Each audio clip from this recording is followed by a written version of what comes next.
عقل تمامه په لغمان کې یوه لویه تاریخي کلا.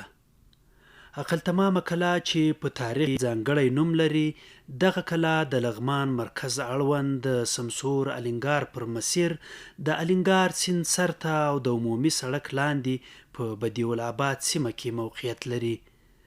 یاده کلا د غازي محمد شاه خان بابکر خیل وه. په نوموړي کلا کې انګریزي اسیران یرغمل ساتل کېدل. عقل تمامه کلا یو وخت د مجاهدینو د سوقیاتو مهم مرکز و. د عقل تمامه کلا مساحت 12 جریبه دی چې اوږدوالی یې 162 ګزه او عرض یې 80 ګزه کیږي. د دې کلا چار چاپیره خندق و چې 6 متره عرض او 8 برجونه یې لرل.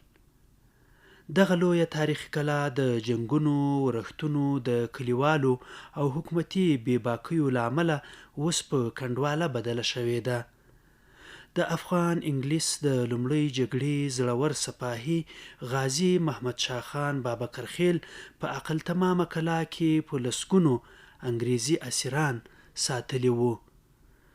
د جلال آباد له قشلي ورته انګریز پوځي مشر مکریګر په یو لیک کې وایي 200,000 روپۍ واخله او بندیان راخوشي کړه.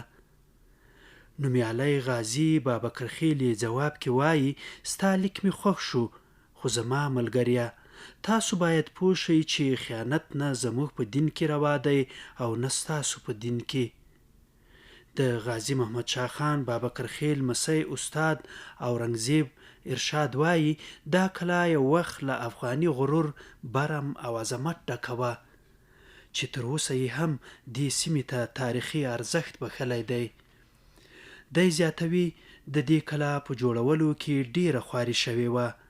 یو وخت داسې زلزله وه چې زیات کورونه او کلاګانې یې ویجاړې کړې، ولې د دې کلا د اوسیدونکو کسانو له قوله چې موږ په دې زلزله هیڅ پوه شوي نه وو. د ارشاد د معلوماتو له مخې د کلا شاوخوا داسې یو خندق کیندل شوی و چې د دښمن د حملې پر وخت له اوبو ډکېده. د پاسه پرې بوس او خاوره اچول کېده څو دښمن تیر ویستل شي او په اوبو کې غرق شي. د لغمان اوسیدونکی شاعر او مشر فرهنګي عبدالله صداقت وایي دا کلا له ما ډیره مشره ده، خو د سیمې خلک د انګریزانو دور پورې تړي او وایي چې دا کلا له شور او ولولو ډکه وه او د اوسېدو ترڅنګ محمد شاه خان بابکر خیل د زندانیانو ساتلو ته جوړه کړې وه. صداقت وایي محمد شاه خان بابکر خیل به تیزین، اوزبین، سروبي او جګدلک کې انګریز ضد جبهې لرلې او هلته یې د هیواد ژغورنې مبارزه کوله. کله چې وزیر محمد اکبر خان او نومیالي غازي بابکر خیل په جګدلک کې انګریزانو سره جګړه وکړه، نو 20 انګریز اسیران یې له ځان سره راوستل او په دې تاریخي کلا کې وساتل. محمد شاه خان بابکر خیل په 1848 میلادي کال کې وفات شوی او د مهترلام بابا زیارت کې د حوض ترڅنګ خاورو ته سپارل شوی دی.